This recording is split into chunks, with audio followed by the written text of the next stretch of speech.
Le 11 novembre 1942, les Allemands envahissent la zone libre.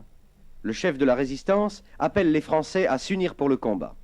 Le ciment de l'unité française, c'est le sang des Français qui n'ont pas, eux, accepté l'armistice, qui, malgré Rotonde, continuent à mourir pour la France, de ceux qui n'ont pas voulu connaître, suivant le vers de Corneille, la honte de mourir sans avoir combattu. Oui, c'est le sacrifice total de certains pour le salut de tous qui rassemble toute la patrie.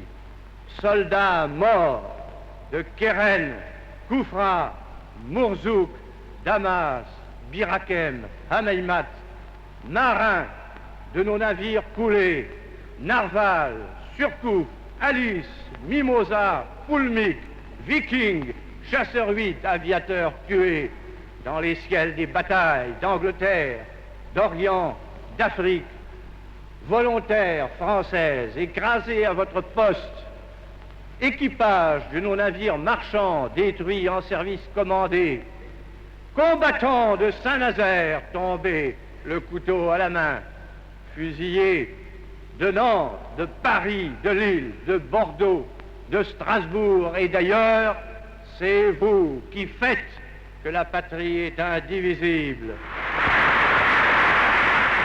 Nous savons bien quel développement énorme ont pris en France même nos vaillantes phalanges de combat, d'action, et qui s'appellent combat, libération, francs-tireurs, avant-garde.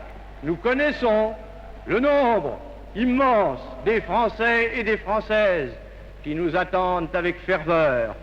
Eh bien, où sont les territoires, les troupes et les groupements qui nous ont quittés pour aller jouir des bienfaits de l'armistice ou des douceurs de l'ordre nouveau? Où est la liste de ceux qui coururent rejoindre Vichy?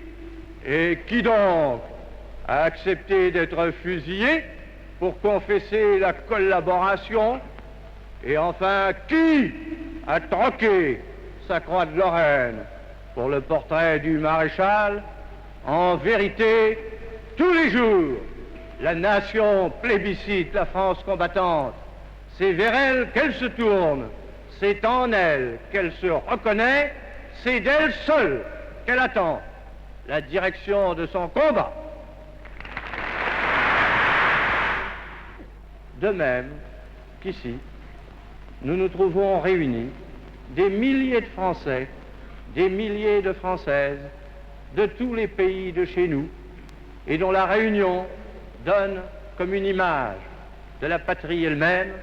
De même dis-je que nous nous trouvons réunis côte à côte, dans un même acte de foi, sous le signe immortel de notre croix de Lorraine. Ainsi, soyons-en sûrs, la France sera rassemblée tout entière dans le dernier effort qui l'attend, un seul combat pour une seule patrie.